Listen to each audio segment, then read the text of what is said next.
السلام علیکم. Court studio میں ہوں آپ کا میزبان عاشر تنویر. ناظرین، سال 2022 میں پاکستان کی عدالتوں میں خلا لینے والی خواتین کی تعداد تقریباً 12,500 ہے، جس کا اگر یومیہ ایوریج نکالا جائے تو تقریباً 30 لڑکیاں روز عدالتوں میں جا کر خلا لیتی ہیں.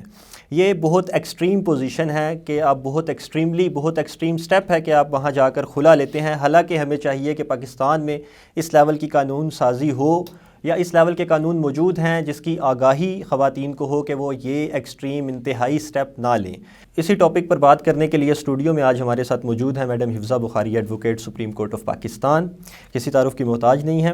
اور اس کے ساتھ ہی ہمارے ساتھ موجود ہیں جناب جنید احمد شاہ صاحب. یہ پچھلے شو میں بھی ہمارے ساتھ موجود تھے اور فیڈ بیک کی بنیاد پر ہم نے ان کو دوبارہ آج تکلیف دیا. Thank you so much for coming sir. اچھا میم، بات شروع کرتے ہیں بالکل انیشیلی. نکاح ہوتا ہے کسی خاتون کا کسی مرد سے، تو انیشلی ہوتا یہ ہے کہ جو نکاح رجسٹرار ہمارے پاس ہے، نکاح خواہ جو موجود ہیں، وہ بس ہمارے پاس آتے ہیں اور کہتے ہیں یہ سائن کر دیں نکاح نامے پر، اور وہ ہم سے وہ فارم لے کے چلے جاتے ہیں. ہمیں نہیں پتہ ہوتا، بہت زیادہ ہم بات کریں تو ہمیں حق مہر کے حوالے سے کچھ بتا دیا جاتا ہے، باقی وہ چیزیں وہ خود ہی اس کو کاٹ دیتے ہیں یا کچھ لکھتے نہیں. تو اس حوالے سے ایک تو نکاح نامے کی اہمیت ہمیں بتائیں، اور اس میں موجود جو شکیں ہیں اس کی آپ ہمیں ریزمبلنس بتائیں پاکستانی قانون کے ساتھ. عاشر، اس میں یہ ہے کہ جو نکاح نامہ کے ہمارے کالمز ہیں اس میں آپ دیکھیں کہ جو مہر سے ریلیٹڈ، بیسیکلی تو یہ ایک میرج کانٹریکٹ ہے، اور اس میں جو کنسیڈریشن ہے مہر جو ہے ڈاور کے ریلیٹڈ جو ہے وہ 3 ایک کالم بنے ہوئے ہیں نا، اور پھر اگر کوئی خاص شرط ہے تو وہ بھی ایک کالم میں آئے.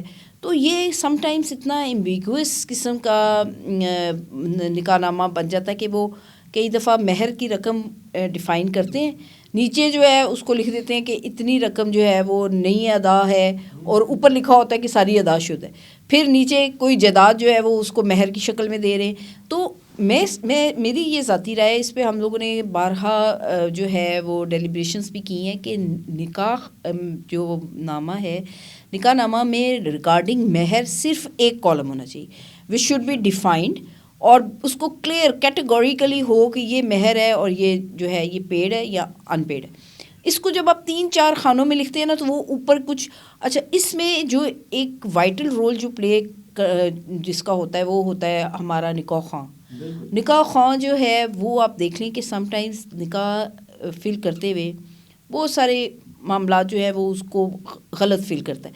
اور یہ جو وکیل کا کانسیپٹ ہے کہ وکیل جو ہے وہ عورت کی طرف سے جس بچی کا نکاح ہو رہا ہے اس کی تو رضامندی ہوتی ہی نہیں ہے کہ تمہارا کتنا مہر فکس ہونا چاہیے. بیٹھ کے ایک چلو یہ بھی ہمارا ایک سوشل فیبرک ہے کہ میلز میں بیٹھ کے نکاح ہوتا ہے، لیکن ایٹ لیسٹ ایک اس کی کانسینٹ ہونی چاہیے کہ کیونکہ بیسک جو ہمارا جو کانسیپٹ ہے وہ تو یہی ہے نا، to empower the financial status of the women, ٹھیک ہے نا. اور مہر کا مقصد بھی یہی ہے کہ اس کو فائنینشلی جو ہے وہ امپاورڈ کیا جائے.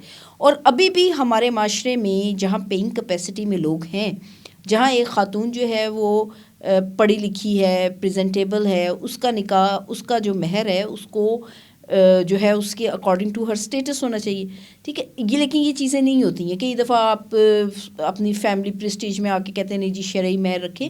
تو ایکچولی جو کانسیپٹ قانون جو آپ کو شریعت دے رہی ہے وہ تو یہ کہہ رہی ہے کہ کیونکہ اس کو وراثت میں سے ہاف حصہ ملے گا تو اس کو فلفل کرنے کے لیے مہر جو ہے ایٹ لیسٹ اس کو فائنینشلی امپاورڈ. ایک تو یہاں مہر کے حوالے سے ہمارا نکاح نامہ جو ہے وہ سم ٹائمز اتنا ڈیفائنڈ نہیں ہوتا. باقی ایک بات یہ ہے کہ جب ہم لوگ اللہ نہ کرے کوئی شادی میں اگر کوئی معاملات بعد میں خراب ہوتے ہیں اور ریزولوشن ہو جاتی ہے، تو جو ڈوری کی جو ہم نے ریسٹور کرنے کے لیے ڈوری کا کیس کرتے ہیں، جہیز کا، تو اس میں ہمارے پاس کوئی ڈاکومنٹری پروف نہیں ہوتا، سوائے یہ کہ ایک ہم لسٹ بنا کے دے دیتے ہیں کہ یہ ڈوری ہے. اب اس کے لیے ہونا یہ چاہیے کہ نکاح خواہ جب نکاح رجسٹر کرتا ہے تو اس کو ساتھ میں آپ نے شادی کے موقع پہ جو بھی برائڈل گفٹ دیا ہے، جو بھی ڈوری دی ہے جہیز کی شکل میں، اس کو اس کا پارٹ بنایا نکاح کا، ٹھیک ہے نا. اور وہ دونوں فریقین کے جو ریپریزنٹیٹیوز ہیں، والدین ہیں یا ان کے جو بھی وکیل ہیں ان کے، تو ان سے ان کے سگنیچرز ہوں، then it should be concrete evidence. اور اس میں پھر ہمیں نہ اتنی زیادہ جرا کی اور باقی معاملات کی. کئی دفعہ ایسا ہوتا ہے کہ ڈوری اتنی دی بھی نہیں جاتی جی جی اور جی وہ جی. ڈگری ہو جائے, اور کئی دفعہ ایسا ہوتا ہے کہ بہت زیادہ ایک دے دی جاتی ہے, اماؤنٹ بالکل ہوتی ہے جو کہ پیرنٹس نے جو ہے لگائی ہوتی ہے, اور وہ اگر ڈیزولیشن کی صورت میں, تو اس کو ایک کریڈیبل ایویڈنس بنانے کے لیے نکاح کے موقع پر جو بھی آپ نے اس میں کیا ہے, اس میں جو بھی اخراجات ہیں اس کو, اس کا ایکسپینڈیچرس کو اس کا حصہ بنائیں. بہت زبردست میم آپ کا یہ سجیشن ہے کہ جو ڈوری کی لسٹ ہے وہ ہم اٹیچ کریں. ایک اور چیز ہے نکاح نامے میں, ایک اور بڑا اچھا کالم ہے کہ کیا خاتون کو طلاق کا رائٹ تفویض کیا گیا ہے. جی جی, ڈیلیگیٹڈ اتھارٹی آئی تھنک اس کو کہتے ہیں. ایک تو ہماری سوسائٹی میں ابھی تک اس کی ایکسیپٹیبلٹی نہیں ہے, ٹھیک ہے نا. اور اگر ہم 25-26 سال اس پروفیشن میں رہے ہیں, ابھی اگر ہم ابھی اپنی فیملی میں اگر یہ بات کریں گے تو شاید ہماری بھی فیملی نہ مانے. بالکل.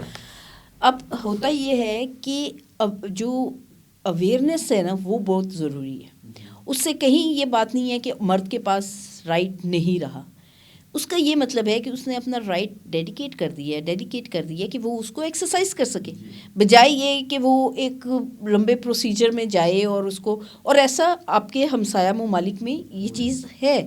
تو ایک تھیم تو نکاح نامے کی بہت اچھی بھی تھی کہ شرائط لکھی جائیں, اور یہ, لیکن اس میں جب زیادہ آپ اس کو ڈیٹیل میں گئے ہیں نا تو کئی دفعہ وہ ایمبیگوس بھی ہو جاتا ہے کہ اوپر کا کالم میں کچھ فل کر دیا جاتا ہے, نیچے کے وہ کئی دفعہ اس سے وہ مطابقت نہیں رکھتا, جس سے کہ مزید جو ہے وہ الجھاؤ پیدا. جی جی. اچھا میم, یہ نکاح ہو گیا, معاملات آگے بڑھتے ہیں, رخصتی ہو جاتی ہے. پہلے تو تھوڑا سا یہ بتائیں کہ قانونی حیثیت نکاح کی تب سے ہی شروع ہو جاتی ہے جب وہ سائن ہوا, یا رخصتی, کیونکہ یہ تھوڑا سا فرق ہوتا ہے اس میں چیزوں میں. میری بات سنیں, ایک کانٹریکٹ ہے وہ سائن ہو گیا, دونوں فریقین نے شروع ہو گیا, ہاں رخصتی ہوتی ہے یا نہیں ہوتی, شی کین فائل مینٹیننس, دیکھیں یہ چیزیں ہمارے ویورز کو اتنی بیسک لیول پر نہیں معلوم. وہ کچھ لوگوں کا خیال یہ ہوتا ہے کہ رخصتی ہوگی تو ہم اپنے رائٹس کو ایکسرسائز کریں گے, حالانکہ جو مہر کا رائٹ ہے نا وہ سم ٹائمز اس کے بارے میں بات آتی ہے, لیکن اس میں دیکھیں نا آپ کے نکاح نامے میں اگر کوئی خاص شرط ہے تو اس میں آپ لکھوائیں کہ بچی اگر پڑھ رہی ہے یا اس کے کوئی میڈیکل ایکسپینسز ہیں یا کچھ ہے تو وہ ٹل دی رخصتی یا ادروائز بھی وہ پے کرے, یا اس قسم کے. چلے میم, آپ نے ڈیلیگیٹڈ اتھارٹی کی بات کی, جو آپ طلاق کا حق تفویض کر رہا ہے مرد اپنی بیگم کو, تو میم یہ تو بات ہوگی نا کہ وہ اپنا رائٹ دے رہا ہے. عورت کے پاس اٹ سیلف جو رائٹ ہے وہ خلا کا ہے, ٹھیک ہے, تو وہ خلا کا رائٹ کیوں ایکسرسائز کرے گی سب سے پہلے, اور وہ کس طرح ایکسرسائز کرے گی؟ دیکھیں وہ کوئی بھی, میں نہیں سمجھتی کہ کوئی ذی شعور جو ہے وہ بلا وجہ جو ہے یہ رائٹ, اور جو کر رہے ہیں وہ غلط کر رہے ہیں. اب یہ جو بات آئی ہے نا کہ خلا اتنی زیادہ ہو گئی ہیں, اتنے زیادہ ریشو بن گئی ہے. آپ دیکھیں کہ کچھ عرصہ پہلے جب فیملی لاز میں یہ امینڈمنٹ نہیں تھی خلا کے حوالے سے کہ اس کو ایک کوئک ریمیڈی کے طور پہ فوراً جو ہے وہ اناؤنس کیا جائے, تو خواتین کئی دفعہ بڑا ان کو فیس کرنا پڑتا تھا, اور 3 سال جو ہے وہ ان کی ریزولیوشن میں لگ جاتے تھے. اس میں ان کو کرویلٹی ثابت کرنی پڑتی تھی, نان مینٹیننس ثابت کرنی پڑتی تھی, اور کتنے فیکٹرز اس میں ان کو انوالو ہوتے تھے, اس کو اس پہ ایویڈنس لانی پڑتی تھی. الٹیمیٹلی پھر بھی ہوتی تھی, ریزولیوشن ہوتی تھی, لیکن that was a tough procedure.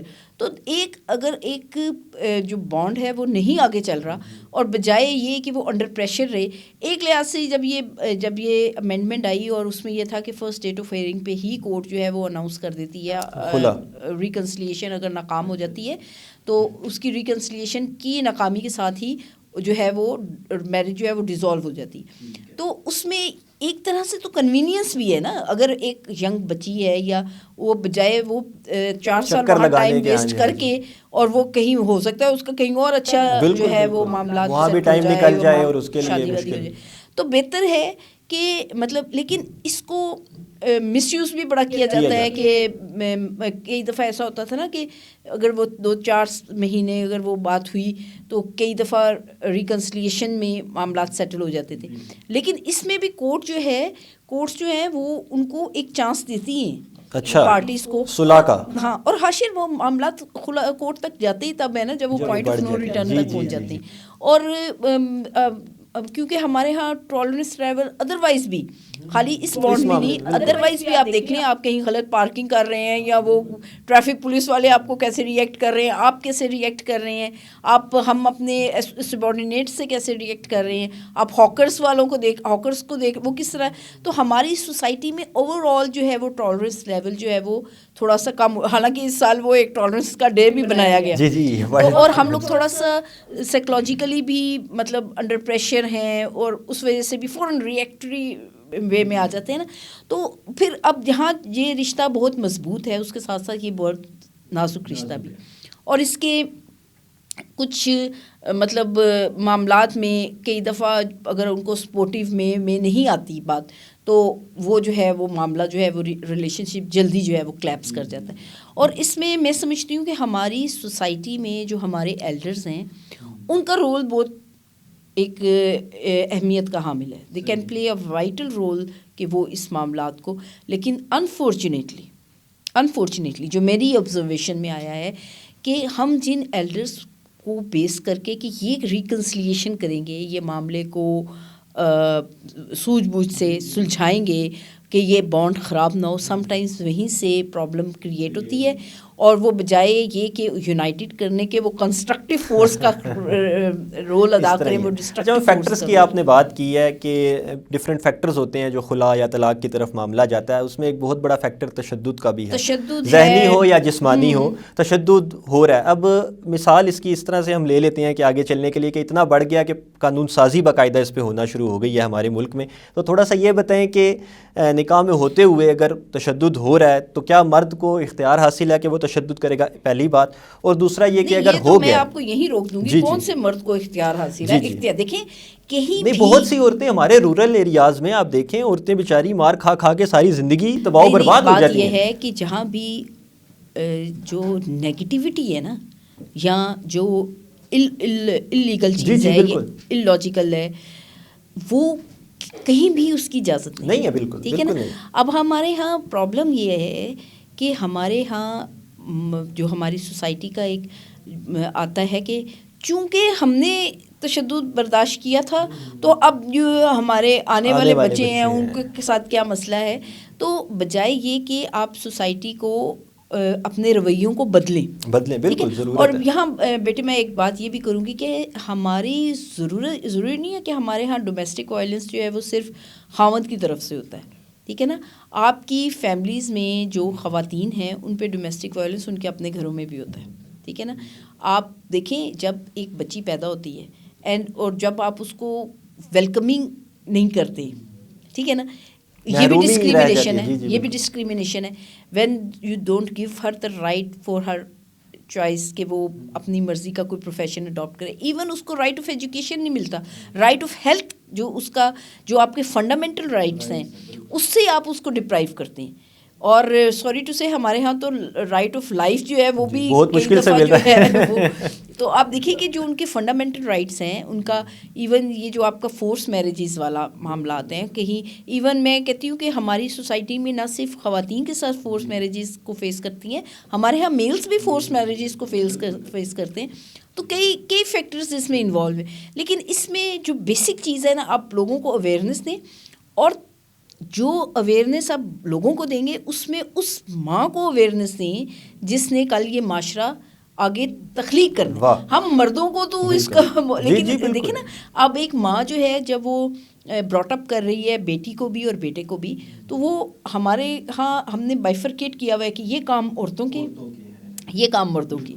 تو آپ ان کے ٹیلنٹ کو ویسٹ کر رہے ہیں نا، کہ میلز جو ہیں وہ چونکہ وہ آدمی ہے، کیونکہ وہ بیٹا ہے، اس کو بہتر تعلیم دلوائی جائے گی، وہ اسکول جائے گا. اور چونکہ ہم افورڈیبلٹی میں نہیں ہیں تو بچی جو ہے وہ گھروں کے کام کرے گی. ٹھیک ہے. اب کیا ہوگا کہ وہ جو اسکول جائے گا وہ وہاں اسکول سے بھاگ جائے گا، اور جو بچہ پڑھنا چاہ رہی ہے بچی وہ ضائع ہو جائے گی. اچھا، پھر آپ بچے کو بیمار ہو گیا اس کو تو آپ حکیم کے یا ڈاکٹر کے یا دم درود کرانے، لیکن جو بچی ہے آپ کے رورل ایریا میں، they don't have the right of rehabilitation اور میڈیکل ایکسیس تک بھی، ان کا ڈاکٹر تک بھی وہ کہتے ہیں جی بچی ہے، یہ اس کو کیا باہر لے کے جانا ہے. ٹھیک ہے. پھر آپ ان کو ان کی رائٹ آف ایکسپریشن نہیں دے رہے, ان کو ڈیسیژن میکنگ پالیسیز میں اپنے ساتھ گھر میں بیٹھ کے فیصلے کی, ان کو اپنی لائف کے حد تک فیصلے کرنے کا اختیار تو نہیں دیا یہ جا جو رہا. ڈسکریمنیشنز ہیں نا, یہ بھی وائلنس کا ایک بہت بڑا. اور پھر آپ وہ بچی آگے معاشرے میں کیا ایک ہیلتھی ایلیمنٹ ہوگی, وہ بھی کل ماں بنے گی تو وہ بھی یہ ڈسکریمنیشن. تو میں کہتی ہوں mechanism is there, law is there, لیکن کیا ہے جو بیسک چیز ہے وہ ہماری تربیت کا ایلیمنٹ بہت مس ہے. چلیں جنید صاحب, آپ سے بات کا آغاز کرتے ہیں کیونکہ ہمارے شو کی روایت ہے کہ ہم ینگ لائرس کو بھی تھوڑا سا اپنے ساتھ انگیج رکھنے کی کوشش کرتے ہیں. اس میں سب سے پہلے آپ کو صرف جنید ینگ لگ رہا ہے. اس طرح ہے جنید صاحب, دیکھیں آپ لاسٹ ایپیسوڈ میں ہم نے جو بات کی وہ ہم نے گرفتاری تک کی تھی. اس سے آج تھوڑا سا آگے چلتے ہیں کہ آپ نے بتایا تھا کہ گرفتار ہوگا شخص جب اس پہ مقدمہ بن جائے گا. تو اب مجھے تو نہیں معلوم ہوگا میرے اوپر مقدمہ بن گیا, تو وہ کیا ریمیڈیز ہیں جو میں لے سکتا ہوں مقدمہ بننے کے فوراً بعد, اور کیا پولیس کو یہ اختیار ہے یا کسی اور ادارے کو کہ وہ آ کر مجھے فوراً اریسٹ کر لے؟ کیا مجھے بتانا ضروری نہیں ہے؟ اس پہ تھوڑی سی روشنی ڈالیے گا. Thank you so much again for inviting. آپ ہمارے شو کا حصہ ہیں سر. Thank you. آپ کے سوال کا جہاں تک تعلق ہے, اس کا سوال کے جواب کے حوالے سے میں آغاز یہاں سے کروں گا کہ قانونی طور پر آپ دیکھیے کہ کسی بھی ریاست کو چلانے کے لیے سب سے اہم ترین جو ڈاکومنٹ ہوتا ہے وہ آئین ہوتا ہے. ہماری جو اسٹیٹ آف پاکستان ہے وہ بیسیکلی اس ٹائم کانسٹیٹیوشن آف پاکستان 1973 کے اکارڈنگ چل رہی ہے, اور تمام اسٹیٹ جو انسٹیٹیوشنز ہیں وہ اپنی ڈیوٹیز کو اسی کے مطابق جو وہ پریکٹس کر رہے ہیں. یہ آپ دل پہ ہاتھ رکھ کے کہہ سکتے ہیں ویسے لائٹر نوٹ اس پہ مزید بات ہو سکتی ہے. جی بہرحال جواب کے حوالے سے میں یہ عرض کرنا چاہوں گا کہ آئین پاکستان جو ہے اس کا آرٹیکل 8 اور وہاں سے لے کر آرٹیکل 28 تک یہ بیسیکلی جو ہے آپ کے فنڈامنٹل رائٹس کے اوپر بات کرتے ہیں. کوئی بھی عام شہری ہے, اس کے آئینی حقوق کیا ہیں, اس کے بنیادی حقوق کیا ہیں, اس کا ذکر آرٹیکل 8 سے لے کر آرٹیکل 28 تک موجود ہے. میں اس کے ساتھ یہ بات بھی ضرور کروں گا کہ قانون سے آگہی یا آئین سے آگہی صرف لائرز کا کام نہیں ہے. اس ملک میں ہر بسنے والا وہ شہری جو اس ملک کا سٹیزن ہے, اس ملک کا باسی ہے, یہاں پر اس کی رہائش ہے, اس کو اس ملک کے آئین سے اور اس ملک کے قانون سے اتنی اویئرنیس ہونی چاہیے کہ کم از کم اس کو اپنے رائٹس کے بارے میں معلوم ہو. بنیادی بات کیا ہے کہ اسی آئین پاکستان کا جو آرٹیکل 9 ہے وہ کسی بھی شخص کی لائف اور لبرٹی کو پروٹیکٹ کرتا ہے. کسی بھی انسان کی زندگی اور اس کی آزادی کو سلب نہیں کیا جا سکتا. اس کی ڈیٹیل آرٹیکل 9 کے اندر موجود ہے, نمبر 1. اسی کے ساتھ آرٹیکل 10 ہے جس میں بنیادی طور پہ کسی بھی اوفنس کے ہو جانے کے بعد 3 ایسے رائٹس ہیں جو اس انسان کو حاصل ہو جاتے ہیں. پہلا رائٹ یہ ہے کہ وہ جو شخص گرفتار ہوا ہے اس کو اس کی وجہ گرفتاری بتانا ضروری ہے, جس کا ذکر آپ نے اپنے سوال میں کیا. دوسرا رائٹ اس کو یہ حاصل ہو جاتا ہے کہ وہ انسان اپنی مرضی کا لائر جو ہے اس کو وہ ہائر کر سکے. اور تیسرا رائٹ آرٹیکل 10 کے مطابق اس کو یہ حاصل ہو جاتا ہے کہ وہ جو پولیس ہے جس نے اس کو گرفتار کیا ہے وہ 24 گھنٹے کے اندر اندر اس ملزم کو میجسٹریل کورٹ میں پیش کرے. اچھا, یہ آئینی طور پر وہ عدالت میں صاف الفاظ زبانی الفاظ میں اگر میں کہوں کہ عدالت میں پیش کرے, اس کو میجسٹریل کورٹ کے اندر 24 گھنٹے کے اندر اندر پیش کرے. یہ 3 رائٹس حاصل ہو جاتے ہیں آرٹیکل 10 کے اکارڈنگ. یہ تو ہوگی اس کی آئینی پوزیشن. اب میں آ جاتا ہوں قانونی طور پر. قانونی طور پر بات یہ ہے کہ آپ کا جو پروسیجرل لا ہے CRPC, اس کا سیکشن 61 جو ہے اس کے اندر بھی اس کی ڈیٹیل موجود ہے کہ کوئی بھی جو ملزم ہے جس کے اوپر کسی قسم کا الزام لگا ہے اس کو اریسٹ کرنے کے بعد 24 گھنٹے کے اندر اندر جو ہے میجسٹریل کورٹ میں آپ کو پیش کرنا ہوگا. ٹھیک ہے, تو آئینی طور پر اور قانونی طور پر بات یہ ہے کہ کوئی بھی جو ملزم ہے اس کو جب پولیس اریسٹ کرے گی تو گرفتار کرنے سے پہلے اس کو اس کی وجہ گرفتاری بتانا ضروری ہے. ٹھیک ہے, یہ ہوگی اس کی آئینی اور قانونی پوزیشن. اب عملی طور پر ہو کیا رہا ہے؟ عملی طور پہ آپ کو پتہ ہے کہ ہمارے ملک میں پولیس کا ادارہ کیسے کام کرتا ہے, اور تھوڑا سا میں اگر اس کے ہسٹوریکل بیک گراؤنڈ پہ بات کر لوں وہ کیا ہے کہ 1857 کی جنگ آزادی کے بعد یہ ادارہ اسٹیبلش ہوا, جس کے بنانے کا بنیادی مقصد جو برٹش کا تھا وہ کیا تھا کہ ہندوستان کی عوام کو ہم نے ہر طرح کے ظلم کا شکار کرنا ہے, ان کو ان کے رائٹس نہیں دینے. اس طرح کی قانون سازی ہوئی, اس طرح کی لیجسلیشن ہوئی جس میں ایک عام جو انسان ہے اس کے جو حقوق ہیں وہ اس کو نہ دیا جائے. اس طرح کے حقوق یا اختیارات دیے گئے پولیس کے ادارے کو کہ وہ ٹارگٹ کر سکے. ایس ایچ او کو ان لمیٹڈ رائٹس دے دیے گئے قانون کے اندر, ٹھیک ہے. یہ عملی طور پہ یہ تمام چیزیں ہو رہی ہیں. تو میرا یہ خیال ہے کہ ایک اس شو کے ذریعے جو ایک عام سننے والا شخص ہے اس کو اپنے آئینی حقوق کا بھی معلوم ہونا چاہیے, اور ہر انسان کو آرٹیکل 8 سے لے کر 28 تک ضرور آئین پاکستان کا مطالعہ کرنا چاہیے. یہ شو شروع کرنے کا مقصد یہ ہے, اس کو تھوڑا سا آگے سوال کو لے کے چلیں کہ جو ریمانڈ, جی میں سوال لے لیں پھر اس کے بعد کر لیجیے گا, کہ ریمانڈ کی آپ ٹائپس بتا دیں, کیونکہ میں نے تو بہت سی ٹائپس سنی ہوئی ہیں. تو ایک تو ہمارے ویورز کو بتائیں کہ ریمانڈ کی ٹائپس کتنی ہوتی ہیں, اور ہر ٹائپ کا ریمانڈ ایک ہی جج لے گا یا ڈفرینٹ ٹائپ آف ججز ہیں, اس پہ بھی ساتھ میں بات کریں. پچھلے سوال پہ ایک نقطہ ہے جو رہ گیا تھا, میں عرض کرنا چاہتا ہوں کہ اگر اللیگل کسٹڈی میں کسی بھی شخص کو یا کسی بھی ملزم کو اگر پولیس لے لیتی ہے تو اس کے بعد آپ کے پاس جو ہے ریمیڈی کیا ہے, کہ آپ اس میں قانونی معاونت کیسے حاصل کر سکتے ہیں. اس میں آپ کے پاس پھر آگے 2 راستے ہیں. پہلا راستہ جو ہے وہ ہے ڈپارٹمنٹل انکوائری کا. اگر آپ کو کسی بھی پولیس اسٹیشن کے متعلقہ ایس ایچ او نے یا اس کے عملے نے اریسٹ کر لی ہے تو اس شخص کے جو لواحقین ہیں وہ بالائی افسران سے رجوع کریں. لاسٹ ٹائم میں نے بہت تفصیل کے ساتھ اس پر بات کی تھی. ڈی ایس پی ہے, ایس پی ہے, کچہریاں ہیں, آر پی او ہے, سی پی او ہے, ڈی پی او ہے, وہاں سے آپ رجوع کر لیں. وہاں سے اگر آپ اچھا, یہ ایف آئی آر ہونے کے بعد 24 گھنٹے میں اگر پولیس نہیں پیش کر رہی تو وہ بھی غیر قانونی ہے, آپ یہ کہہ رہے ہیں. ایگزیکٹلی, اور انلیگل کسٹڈی میں رکھا ہوا ہے تو وہ آپ ڈپارٹمنٹل انکوائری جو ہے وہ اس کو انیشیٹ کر سکتے ہیں. قانونی طور پر دوسرا جو راستہ ہے وہ ریمیڈی ہے, جو آپ کا سی آر پی سی ہے اس کا سیکشن ہے 491 ہیبیس کارپس, ٹھیک ہے. وہ آپ کو یہ رائٹ دیتا ہے کہ اگر کسی انسان کو اللیگل کسٹڈی میں رکھا گیا ہے تو وہ اب جو ہے سیشن کورٹ کے اندر, بیسیکلی یہ ہائی کورٹ کی پاورز ہیں, اس کو اب آگے ٹرانسفر کر دیا گیا سیشن کورٹس کے اندر, اور اس کو ایکسرسائز جو ہیں وہ ایڈیشنل ڈسٹرکٹ اینڈ سیشن ججز بھی کرتے ہیں. تو وہاں پر آپ جو ہے اپنی پیٹیشن کو فائل کر دیں, یا آپ ڈائریکٹ ہائی کورٹ کے اندر بھی ریٹ کو فائل کر سکتے ہیں. اس کے ذریعے جو ہے ایک دن کے اندر, ایون چند گھنٹوں کے اندر جس انسان کو تھانے میں اللیگل کسٹڈی میں رکھا ہوا ہے آپ اس کو بازیاب کروا سکتے ہیں اور اس کو رہا کیا جا سکتا ہے. زبردست. ریمانڈ کی ٹائپس رہ گئی. اب میں آ جاتا ہوں آپ کے دوسرے سوال کی طرف. ریمانڈ جو ہے نا, ریمانڈ کی بیسیکلی 3 اقسام ہیں. ایک ریمانڈ ہے فزیکل ریمانڈ, پہلی قسم جو ہے. دوسری اس کی جو قسم ہے وہ ہے جوڈیشل ریمانڈ, اور تیسری جو اس کی قسم ہے وہ ہے ٹرانزٹ ریمانڈ. میں اس میں تھوڑا سا آپ کو بنیادی فرق بھی بتا دیتا ہوں. جو فزیکل ریمانڈ ہے اس کی ڈیٹیل بھی جو سی آر پی سی کا سیکشن ہے 167, اگر اس کو آپ اسٹڈی کریں اس میں یہ فزیکل ریمانڈ کا ایک پورا پروسیجر دیا ہوا ہے. ہوتا کیا ہے کہ میں نے پہلے عرض کیا کہ 24 گھنٹے کے اندر ملزم کو گرفتار کر کے اس کو میجسٹریل کورٹ میں پیش کرنا جو ہے وہ قانونی طور پر ضروری ہے. اب اگر پولیس 24 گھنٹے کے اندر اپنی انویسٹیگیشن کو مکمل نہیں کر پاتی جی, تو دین جو آئی او ہیں انویسٹیگیشن آفیسر اس آفینس میں غالباً تفتیشی آفیسر, جی تفتیشی افسر جس کو ہم بولتے ہیں, وہ میجسٹریل کورٹ کے اندر جو ہے وہ استدعا کرے گا کہ فلاں جو ملزم ہے اس کے اوپر یہ الزام ہے اور ہماری جو تفتیش ہے وہ ابھی تک مکمل نہیں ہوئی, ٹھیک ہے. تو اس کی جو مزید جو ہمیں کسٹڈی ہے فزیکل کسٹڈی وہ ہمیں مزید چاہیے, ٹھیک ہے. ہمیں 5 دن کے لیے چاہیے, 3 دن کے لیے چاہیے, 2 دن کے چاہیے. یہ پولیس جا کے ریکویسٹ کرے گی میجسٹریل کورٹ کے اندر. اس میں ہوگا کیا کہ جو میجسٹریٹ ہیں اگر وہ یہ سمجھتے ہیں کہ مزید اگر انویسٹیگیشن کی ضرورت ہے تو وہ پھر فزیکل ریمانڈ میں پولیس کسٹڈی میں اس کو مزید دے دیں گے. فزیکل ریمانڈ کو میں بالکل اگر مزید آسان کروں تو اس کا مطلب یہ ہے کہ ملزم جب پولیس کی کسٹڈی میں ہوتا ہے تو وہ فزیکل ریمانڈ کہلاتا ہے, یعنی جسمانی ریمانڈ وہ کہلاتا ہے. اس میں کیا ہوتا ہے کہ جب آپ کا فزیکل ریمانڈ مکمل ہو گیا اور اگر میجسٹریل کورٹ یہ سمجھتی ہے کہ آپ اس کو مزید جو ہے وہ پولیس کی کسٹڈی میں دینا ضروری نہیں ہے, دین اس کو جوڈیشل لاک اپ کر دیا جاتا ہے. جوڈیشل ریمانڈ کا مطلب یہ ہے کہ پولیس کی کسٹڈی سے اس ملزم کو لے کر میجسٹریل کورٹ اپنی کسٹڈی میں لے لیتی ہے.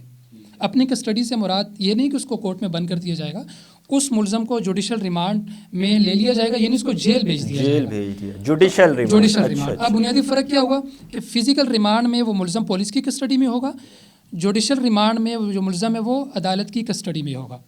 تیسرا جو ہے نا ٹرانزٹ ریمانڈ, اس کی تھوڑی ڈیٹیل یہ ہے کہ ایک مثال کے طور پر میں اس کا جواب کا آغاز ایک ایگزامپل سے کرتا ہوں کہ آپ مثال کے طور پر راولپنڈی میں کسی جگہ ایک اوفینس ہو گیا, کسی بھی متعلقہ تھانے میں اس کے اوپر ایف آئی آر ہوگی, اس میں ملزمان کو نامزد کر دیا گیا.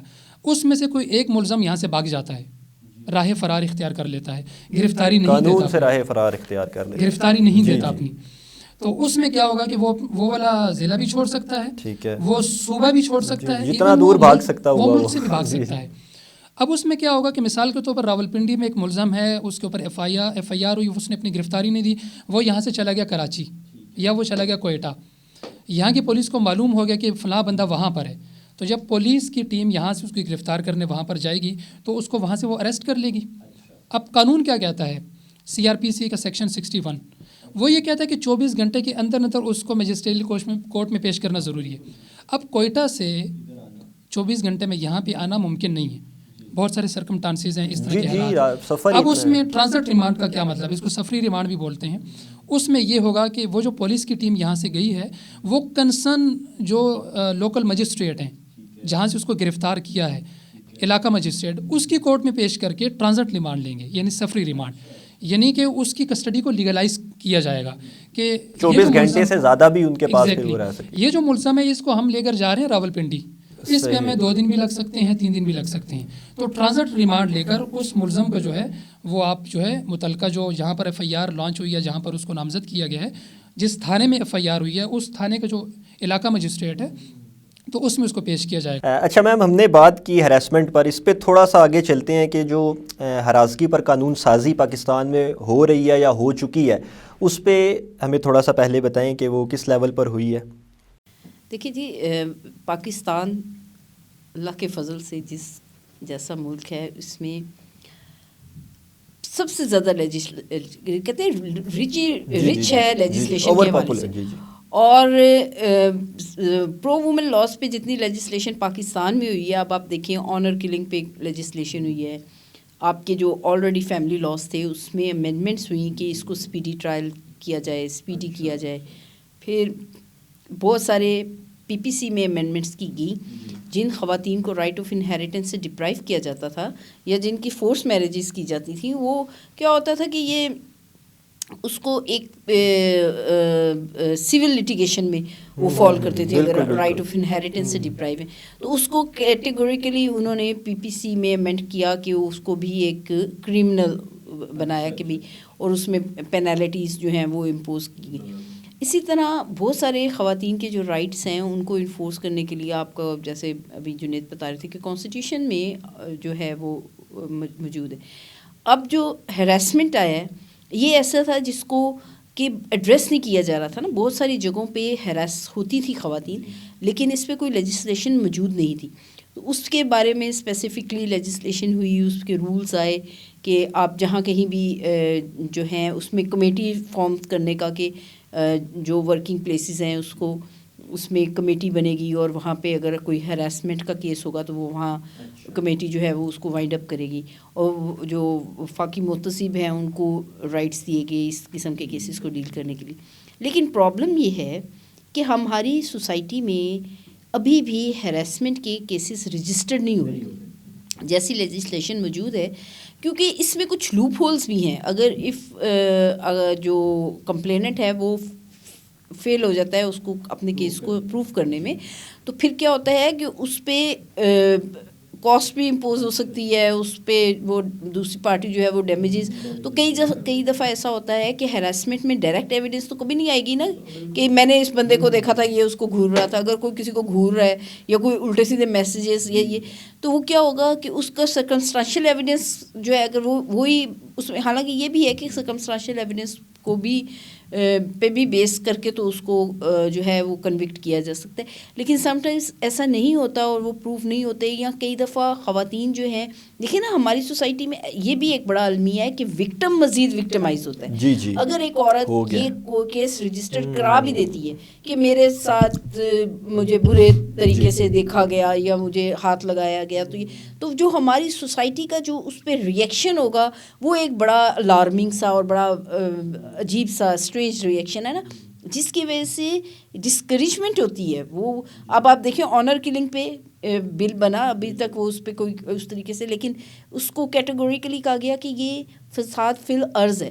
کہ یہ انٹینشنل مرڈر ہے اور اس کو اس زمرے میں لایا گیا اور اس کو کی انٹینسٹی کو بڑھایا گیا.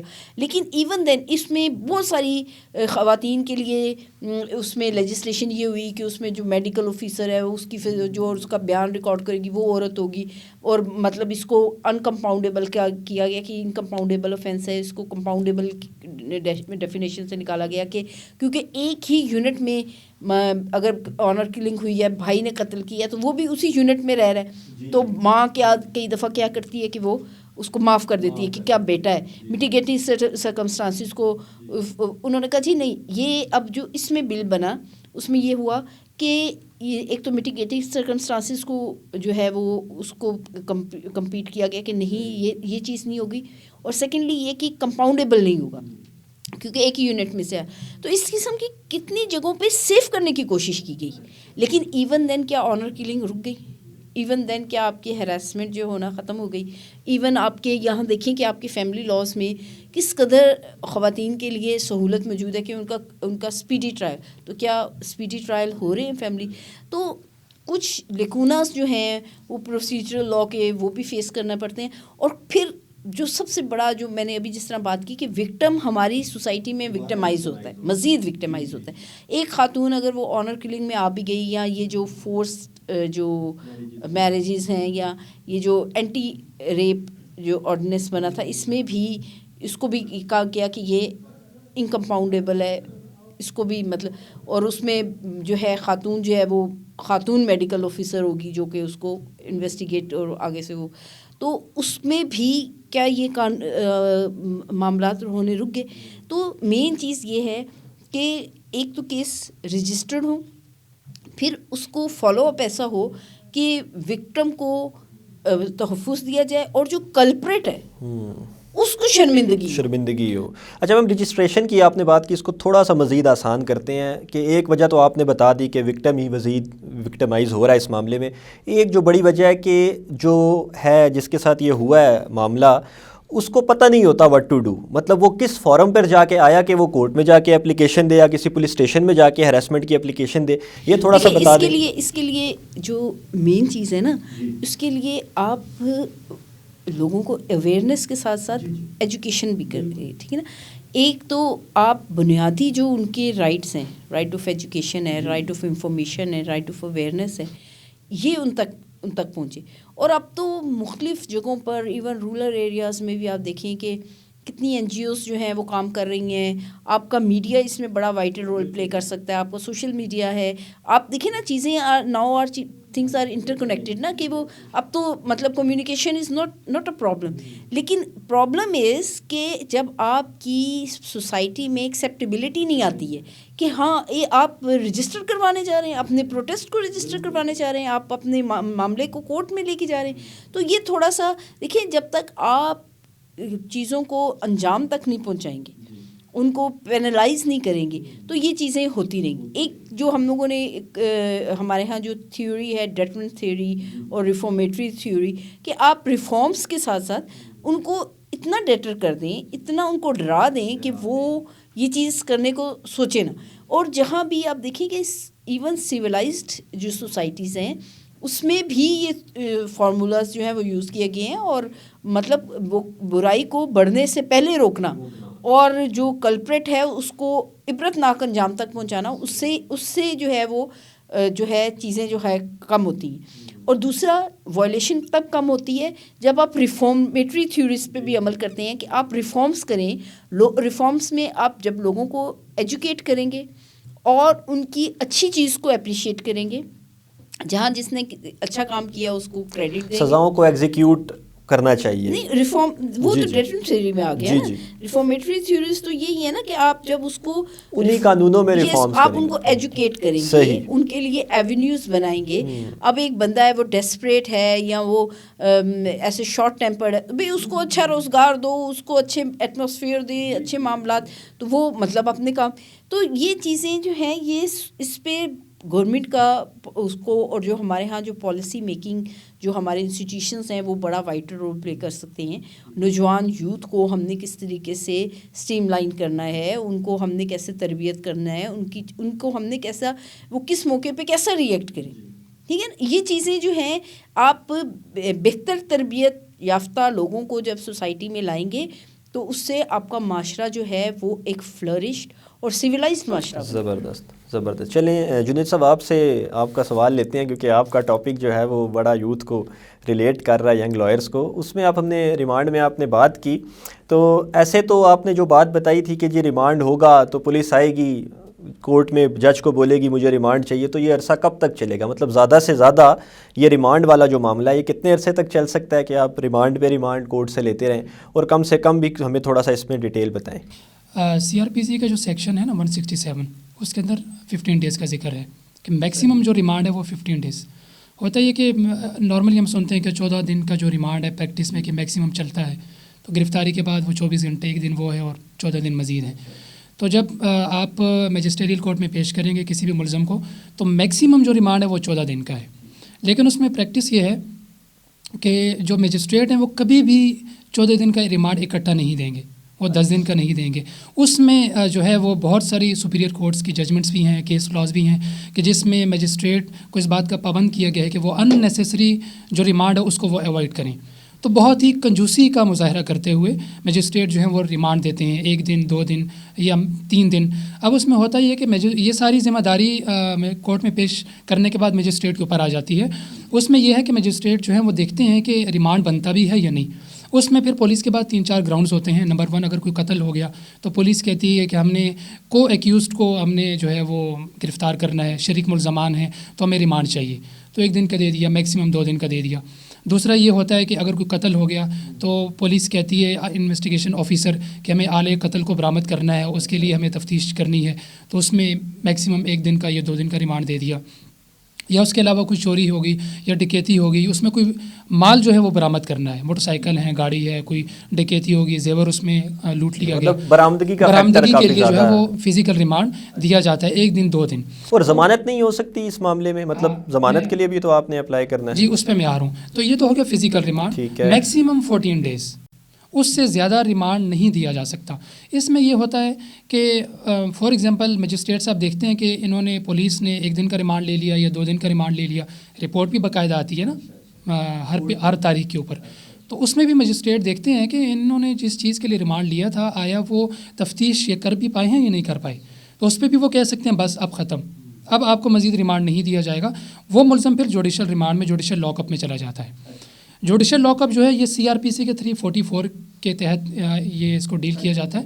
جی سیکشن 344 جو ہے یہ بیسیکلی جوڈیشل ریمانڈ کو ڈیل کرتا ہے. اس کو آپ اگر ڈیٹیل میں جا کر پڑھیں گے تو آپ کو کافی ساری اس کی تفصیل وہاں مل جائے گی. لیکن جو میں یہ عرض کرنا چاہتا ہوں اس میں ایک اہم نقطہ کہ جوڈیشل ریمانڈ کے 2 فائدے ہیں. پہلا جو فائدہ ہے وہ ابھی آپ نے جو سوال کیا تھا اس کا جواب یہ ہے کہ جوڈیشل ریمانڈ کے بعد آپ بیل کے لیے اپلائی کر سکتے ہیں، پوسٹ اریسٹ بیل کے لیے. اس لیے جوڈیشل ریمانڈ کا فائدہ جو ہے یہ بہت زیادہ اس لیے ہوتا ہے کہ اس میں آپ پھر بیل کے لیے اپلائی کریں گے. اس میں بیل جب مل جاتی ہے تو پھر ملزم جب وہ رہا ہو گیا وہ اپنی فیملی میں جائے، باقی معاملات کرے، کیس ایز اٹ از چلتا رہے گا، تفتیش بھی آنا اس کو پڑے گا عدالت. ایگزیکٹلی. لیکن اس کی بیل ہو جائے گی، جبکہ فزیکل ریمانڈ میں بیل نہیں ہو سکتی. دوسرا جو جوڈیشل ریمانڈ ہے اس کا فائدہ یہ ہے کہ اس میں جو FIR ہوئی، یہ آپ ملزم کے فائدے کی بات کر رہے ہیں. جی اس میں مطلب دیکھیں نا کہ اس میں ریلیف کیا مل سکتا ہے. جی پروسیجرل لا ہے بیسیکلی. اس میں یہ ہے کہ وہ فائدے کو میں نے اس لیے تھوڑا سا زور دیا فائدے پر کہ وہ فائدہ سمجھ نہیں آیا مجھے. آپ نے کہا بیل ہو جائے گی تو جو وکٹم ہے اس کو کون سا فائدہ ہوا؟ فائدہ تو ملزم کا ہو گیا. اچھا اس میں یہ ہے کہ دوسرا اس میں فائدہ یہ ہے کہ جو FIR لانچ کی گئی ہے اس کو بھی آپ خارج کروا سکتے ہیں ہائی کورٹ میں ریٹ فائل کر کے. اگر آپ کے پاس اسٹرانگ گراؤنڈز ہیں، اسٹرانگ گراؤنڈز کے اوپر اگر آپ یہ ریٹ فائل کر دیں کہ یہ جو FIR جھوٹی درج کی گئی ہے اس میں انویسٹیگیشن ٹھیک نہیں ہو رہی، یا یہ جو ہمارا ملزم ہے اس کا اس میں کوئی کردار نہیں بنتا فلاں اوفینس کرنے میں، تو وہ بھی آپ جو ہے وہ خارج کروا سکتے ہیں. اس کے ساتھ ایک سب سے اہم نقطہ یہ ہے کہ آپ نے سوال میں پوچھا تھا کہ میکسیمم ریمانڈ کیا ہے. اس میں ہمارے پاکستان کا جو جوڈیشل سسٹم وہ پاکستان ہے، اس میں جو ہے کچھ اسپیشل کورٹس بھی ہیں جو اسپیشل لاز کے تحت جو وہ پرفارم کر رہی ہیں. میں نے پچھلے پروگرام میں اس کے اوپر بات چیت کی تھی کہ اس میں آپ کی نیب کورٹس ہیں، اینٹی ٹیررزم کورٹس ہیں، اینٹی کرپشن کورٹس ہیں، فیملی کورٹس بھی ہیں. یہ بھی فیملی لا جو ہے یہ بھی بیسیکلی اسپیشل لا ہے. تو نیب جو کیسز ہیں یا جو اینٹی ٹیررزم کیسز ہیں ATA, اس میں البتہ ریمانڈ کی جو ہے نا ڈیوریشن وہ زیادہ ہے, وہ 90 ڈیز تک ہے. تو اس لیے آپ نے دیکھا ہوگا جب سیاستدان جو ہے ہمارے ملک کے گرفتار ہوتے ہیں نیب کیسز میں یا انسداد دہشت گردی کے کیسز میں, تو اس میں پھر آپ نے دیکھا ہوگا کہ وہ ریمانڈ بہت زیادہ مطلب وہ سال ہی چلتے ہیں, وہ نہیں 90 دن میکسیمم 90 دن تک جو ہے نا وہ ریمانڈ وہ تو مطلب گھومتے بھی ہمیں نظر آتے ہیں باہر. میں حاشر اس میں ایک بات کروں گی کہ وہ جو 90 ڈیز کا ریمانڈ ہے وہ نیب میں اس میں امینڈمنٹ آ گئی, اس کو مطلب دیکھیں نا ریمانڈ جو ہے نا وہ ایک کسٹڈی ہے پولیس کی, اور پولیس اس وقت من موجی ہے, وہ کچھ بھی کر رہی ہے, اور police has to explain each and every progress کہ آپ نے ریمانڈ میں, اور اگر اس سے کوئی ریکوری مطلوب نہیں ہے تو پھر پولیس کی کسٹڈی میں دینے کا مطلب صرف یہ ہوتا ہے کہ آپ نے انویسٹیگیشن اور ایویڈنس جو ہے وہ گیدر کرنی ہے, اور اس کے بعد پھر اس کو there is no need to confine in the police custody. اچھا, ایک بات جو آپ نے ہیومن لبرٹی کی بات کی نا, یہ ہمارے ایک بہت بیسک نیڈ ہے, بہت بیسک رائٹ ہے, جو ابھی ہمارے ملکی حالات ہیں اس میں ہم دیکھتے ہیں کہ بہت سارے مسنگ پرسنس کا معاملات ہیں, جس میں کہ بلوچستان جو ہے ہمارا سب سے زیادہ ٹارگیٹ ہے مسنگ پرسنس میں. اور اس پہ میں آپ کے پروگرام کے توسط سے یہ بات کروں گی کہ پچھلے دنوں ایک لیجسلیشن جو تھی وہ انڈر پروسیس تھی مسنگ پرسنس کے حوالے سے اسپیسیفکلی, اور اس پہ کئی ڈیلیبریشنز بھی ہوئیں اور بڑا اس میں, تو اس پہ اسپیسیفائی ریگارڈنگ مسنگ پرسنس کے لیجسلیشن ہونی چاہیے, کیونکہ ایک انسان کی ہیومن لبرٹی جو ہے وہ بہت میٹر کرتی ہے, اور اگر وہ کسی بھی غلط معاملات میں انوالو ہے تو بجائے اس کو کہ مسنگ پرسنز میں اس کو ایک دم اٹھا لیا جائے اور پھر اس کے لواحقین کو پتہ ہی نہیں ہوتا کہ وہ زندہ ہیں یا مر گئے ہیں یا کہاں پہ ہیں, تو ایٹ لیسٹ ان کے تک یہ رسائی ہو. بے شک آپ ان کو اس میں ایکسیس نہ دیں اگر وہ کسی بہت ہینیس اوفینسز میں ہیں, ظاہر بات ہے مسنگ پرسنز میں اگر وہ کوئی اس قسم کے معاملات آتے ہیں تو پھر کیا ہے, لیکن ان کو ایٹ لیسٹ یہ بتایا جائے کہ وہ کس جرم میں بند ہیں اور کہاں پہ ہیں, تاکہ مطلب دیکھیں نا یہ یس, اور یہ میں کہتی ہوں کہ یہ بہت بڑا المیہ ہے. کئی دفعہ سپریم کورٹ کے آگے جو تھے وہ مسنگ پرسنز والے جو ہیں وہ آئے دن احتجاج کر رہے ہوتے, تو اس حوالے سے اسپیسیفکلی لیجسلیشن ہونی چاہیے. اس میں ایک اہم نقطہ تھا کہ جسمانی ریمانڈ کا جب ہم لفظ سنتے ہیں ہم سمجھتے ہیں کہ پولیس تشدد کرے گی, مارے گی, پیٹے گی. اس میں قانونی طور پہ یہ بات پبلک کی اویئرنیس کے لیے عرض کرنا چاہتا ہوں کہ میجسٹریٹ جب فزیکل ریمانڈ دیتے ہیں تو وہ انویسٹیگیشن کے لیے دیتے ہیں, وہ تشدد کے لیے نہیں دیتے.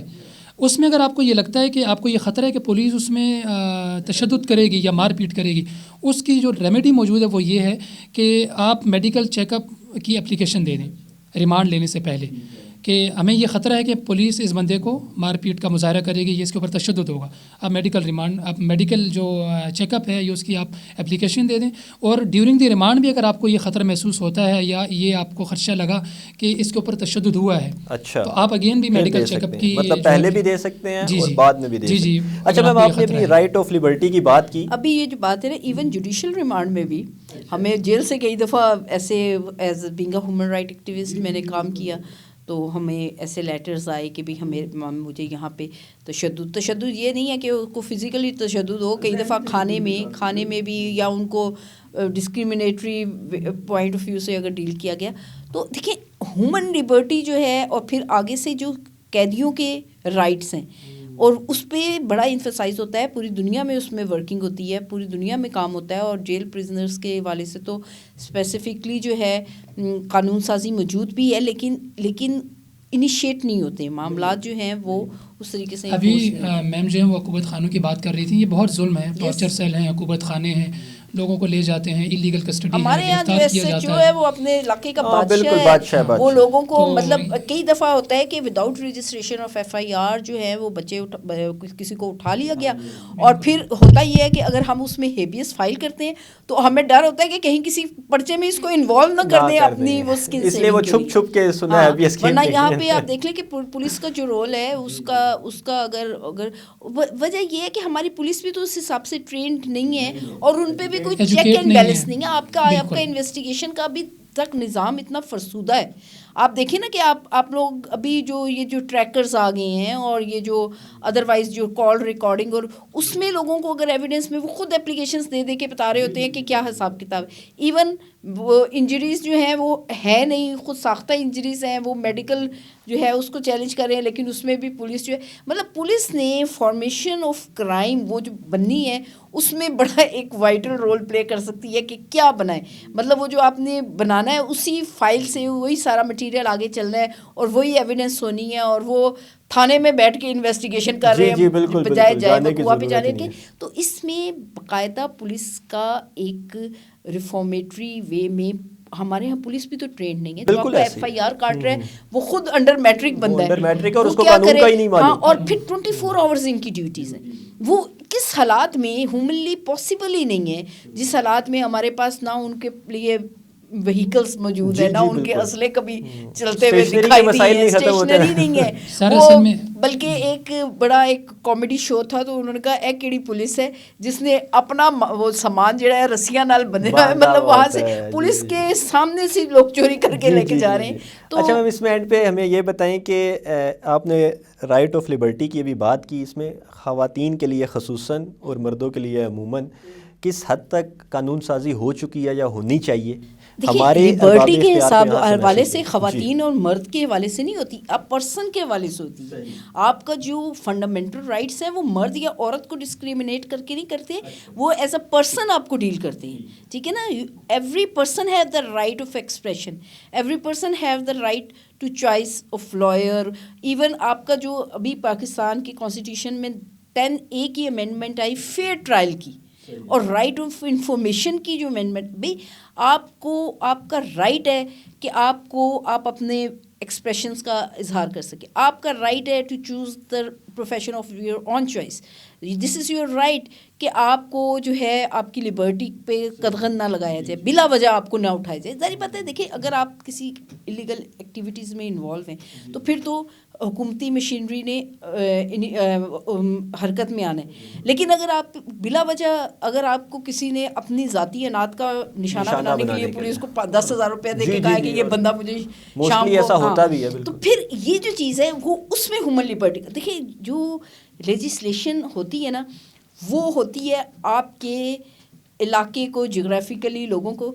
میرا خیال ہے کہ اس وقت گورے کے مائنڈ میں یہ چیز تھی کہ یہ لوگ جو ہے یہ کل کو ہیومن لبرٹی کو اس طرح سے بھی سنپ کر سکتے ہیں. انہوں نے کیا کہا کہ اگر آپ کوئی ملزم اٹھاتے ہیں تو آپ اس کو انڈر کسی registration after registration of F I R, اور اس کے بعد پھر آپ نے اپنی کسٹڈی میں نہیں رکھنا, 24 آورس آپ نے علاقہ مجسٹریٹ کے سامنے جو ہے وہ اس کو زبردست پوائنٹ پتہ لگا. اور یہ جو معاملات ہیں نا اگر وہ نہیں کرتے ہیں تو وہ بھی, اب کتنی دفعہ ایسا ہوتا ہے کہ انہوں نے, لیکن دیکھیے اب ہم پولیس کو اس طریقے سے بھی نہیں کر سکتے, وہ ہمارا ایک امپورٹنٹ انسٹیٹیوشن ہے اور ہم ان کو کتنی ایک تنخواہوں پہ ان سے کتنا ایک کام لے رہے ہیں. تو میں کہتی ہوں کہ من حیث القوم اگر ہم خالی کہیں کہ پولیس کرپٹ ہے, ہم سب بھی کرپٹ ہیں نا, پورا ہمارا جو سوسائٹی ہے, ہم کیا اپنا کام دینداری سے کر رہے ہیں, ریولوشن کی ضرورت ہے, ٹھیک ہے نا. تو اس میں میں کہتی ہوں کہ ہر بندے کو, ہر انڈیویژل کو اپنی ذمہ داری کو محسوس کرتے ہوئے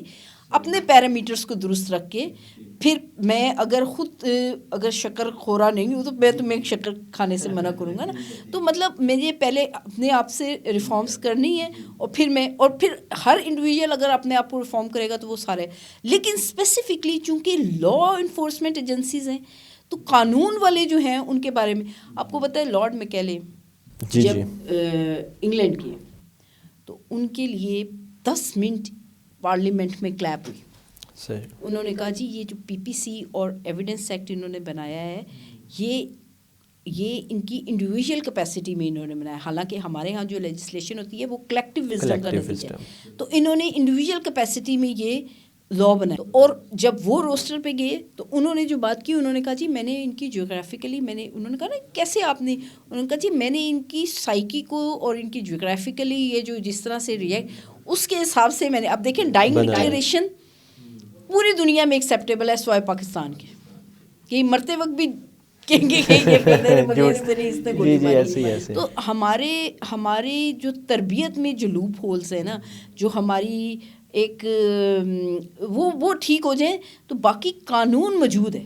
دیکھیں قانون کو ہم حرکت میں تب لائیں جب وائلیشن ہو. اگر آپ وائلیشن کو ہی روک دیں تو پھر معاملات آگے. چلیں جی، تھینک یو سو مچ جی آپ دونوں کا. اس کے ساتھ ہی ناظرین ہمیں اجازت دیجیے اس میسج کے ساتھ کہ قانونی آگاہی ہی قانونی مسائل سے بچنے کا واحد حل ہے. اپنے ہوسٹ عاشر تنویر کو اجازت دیجیے. اللہ حافظ.